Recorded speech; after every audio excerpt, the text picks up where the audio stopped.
In this video, we're going to show you the prerequisite for using Azure Data Share to share data from Azure SQL Database or Azure Synapse Analytics, formerly SQL DW. You can also find this information on the Azure Data Share documentation. First, we're going to go to the SQL server where the database is located at. And go to Access Control and View My Access to make sure you have at least contributor access or above to the SQL server. Next, we're going to go to Active Directory Admin and make sure you are part of the group or you are directly assigned the Active Directory Admin to the SQL server. Next, go to Firewalls or Virtual Networks Settings and make sure that Allow Azure Services and Resources to access this server is set to Yes. This setting is required for Azure Data Share Service to read data from your SQL database in order to provide snapshot to the data recipient. Next, we need to add your client IP address so the Data Share UI can list views and tables in your SQL DB. You can do this by either click on Add Client IP or manually type in your client IP address. And make sure you save your setting.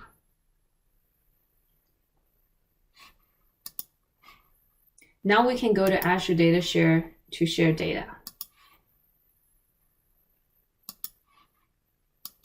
To create a share, first give your share a name, share type and description, and terms of use.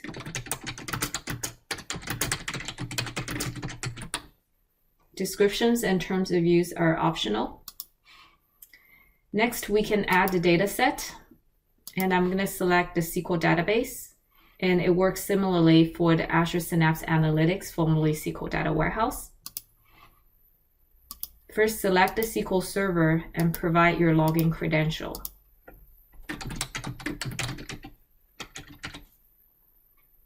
Azure Data Share Service does not store your login credential. This is simply used to list the tables and views.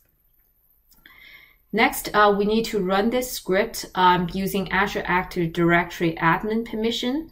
And this script will essentially grant Azure Data Share resource which is, provider data share account in this case, read access to your SQL database in order to read data and provide snapshot of the data to the data recipient.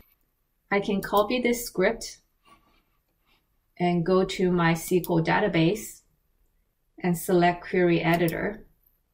If you're using SQL Data Warehouse, the Query Editor is a little bit below in the left navigation. And make sure you click Login using Active Directory Authentication. If you're using SQL Server Management Studio, make sure you connect to your SQL database using Active Directory Authentication before you run this script. So I'm going to paste the script here and run.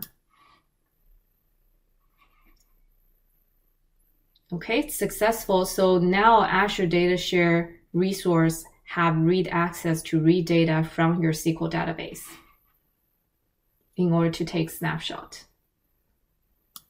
So I'm going to go back to Data Share to continue selecting my tables and views. In this case, I can select multiple tables and views and add data set.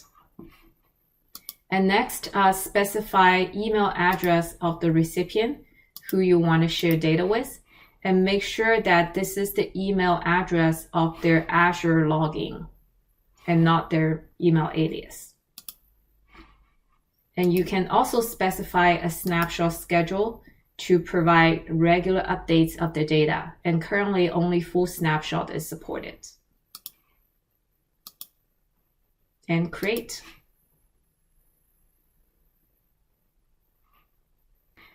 So for more information on the prerequisite, make sure to visit the Azure Data Share documentation on how to share and receive data from SQL database and Azure Synapse Analytics.